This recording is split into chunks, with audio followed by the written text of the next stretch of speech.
Hello students, good afternoon. Welcome to IDBN Memorial classes. Now, today we will start the new chapter that is sequence and series for 11th class. Okay. So, already हमने 10th class के लिए arithmetic progression discuss किया है. The same is here continued, यानी उसी को हम यहाँ continue करेंगे. Sequence is also progression. ठीक है. So, जो हमने 10th class में arithmetic progression जो discuss किया है वो भी एक sequence है. ठीक है. सीक्वेंस से ही प्रोग्रेशन बनते हैं. प्रोग्रेशन कई टाइप के होते हैं. ठीक है. सो प्रोग्रेशंस क्या है? That is specific types of sequence are called progression. Progression का डेफिनेशन ये कि एक जो स्पेशल टाइप या स्पेसिफिक टाइप का जो सीक्वेंस होगा दैट इज कॉल्ड प्रोग्रेशन. और उसमें भी अलग अलग टाइप के हैं. That is arithmetic progression, geometric progression and harmonic progression. So 11th class में हम दो टाइप के प्रोग्रेशन पढ़ेंगे. Arithmetic progression, that is AP, and geometric progression, GP. Thereafter we will find their arithmetic mean and geometric mean, that is AM and GN, and also we will find a relationship between AM and GM. ठीक है. So इतना ही चीज हम पढ़ेंगे. But before we discuss this, let us first know what is sequence. ठीक है. And what is series. So पहला term है introduction of sequence.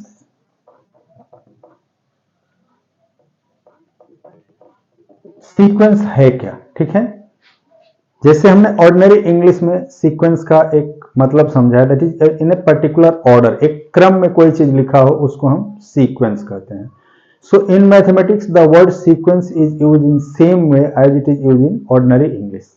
यानी ऑर्डिनरी इंग्लिश में जैसे हम सीक्वेंस को यूज करते हैं उसी तरह से मैथमेटिक्स में भी सीक्वेंस को यूज करते हैं. इसे हम क्या कहते हैं? क्रमचय, यानी एक पर्टिकुलर ऑर्डर में कोई ऑब्जेक्ट लिखे हुए हो. ठीक है. सो ऑर्डिनरी इंग्लिश में सीक्वेंस का मीनिंग क्या है? जैसे suppose we have listed some objects in a particular order, then we can say that if the elements are written in a particular sequence, then it has easily identified first number, second number, या first member, second member and third member and so on. ठीक है. सो इस चीज को हम sequence English में कहते हैं, यानी कि कोई चीज एक पर्टिकुलर ऑर्डर में या हिंदी में कहें तो एक क्रम में लिखी गई हो. अब उनमें से कुछ सीक्वेंस यानी specific sequences are called progression और arithmetic progression. That is some properties जो कि ऑलरेडी हमने डिस्कस किया है. अरिथमेटिक प्रोग्रेशन क्या होता है? In arithmetic progression a term is obtained by adding a fixed number to its preceding term. यानी उसके पिछले टर्म में एक फिक्स नंबर को ऐड करके हम अगला टर्म निकालते हैं. That fix number is called common difference. ठीक है. उसके बाद हमने क्या पढ़ा है कि ये फाइनाइट और इनफाइनाइट सीक्वेंस क्या है. और सीक्वेंस में पहले हम जो भी ऑब्जेक्ट होते हैं, suppose if A1, A2, A3, A4, AN are in a sequence, then here subscripts 1, 2, 3, 4 and N denotes the position of the numbers. यानी ये जो सबस्क्रिप्ट जो नीचे लिखे हुए हैं 1, 2, 3, 4, ये इन मेंबर्स के पोजीशन या ऑब्जेक्ट के पोजीशन बताते हैं कि उस सीक्वेंस में ये किस पोजीशन में है. Now next is finite sequence and infinite sequence. Suppose a sequence has finite number of terms that can be counted is called finite sequence. and जैसे हमने यहाँ ले लिया 2, 4, 6, 8, इसमें only 4 members हैं, so this is a finite sequence. and if a sequence has infinite number of objects then it is called infinite sequence. like suppose इसी को हम इस तरह से लिखें 2, 4, 6, 8 and so on. so here it has infinite number of terms, then this is called infinite sequence. ये है finite sequence. हमने लिया पहला टर्म था finite sequence एंड दूसरा क्या है? This is infinite sequence.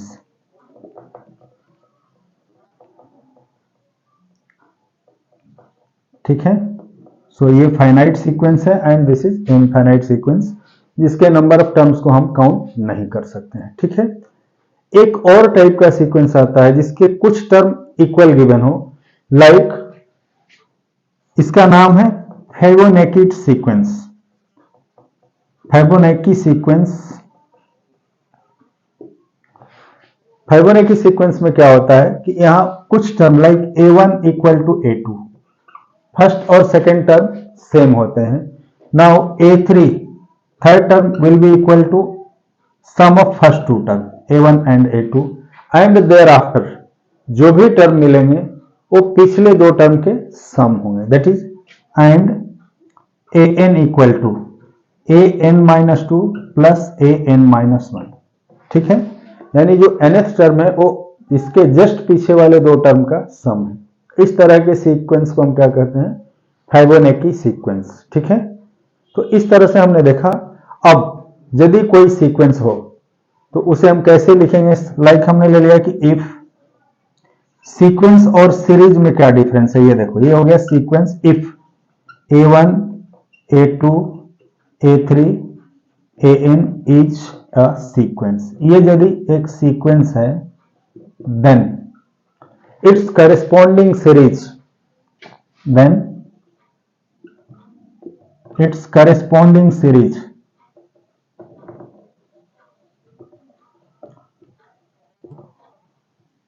Is written as,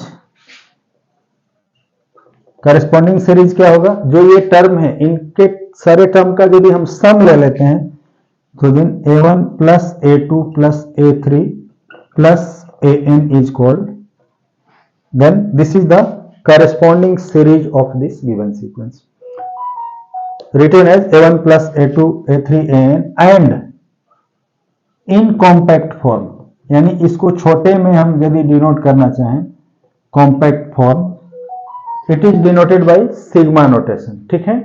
इसे हम सिग्मा नोटेशन में डिनोट करते हैं। वो कैसे, this will be equal to sigma A I, where I क्या है, इक्वल टू 1 टू n, यानी 1 से लेकर n तक सारे नंबर का, यानी सारे सबस्क्रिप्ट वाले नंबर का सम है, ठीक है। और इसकी वैल्यू क्या होगी, ये a1 plus a2 plus a3 plus an के इक्वल होता है, ठीक है।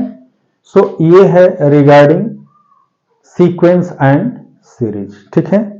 सीक्वेंस क्या है, स्पेशली जो हमने यहां लिखा है ये नंबर एक पर्टिकुलर ऑर्डर में गिवन है, इनको सीक्वेंस कहते हैं। और यदि इन सारे नंबर्स का हम यदि सम ले लेते हैं, this some is called series of the given sequence, ठीक है। तो नोट करो। अब हम चलते हैं एग्जाम्पल और एक्सरसाइज की तरफ। Okay, bye.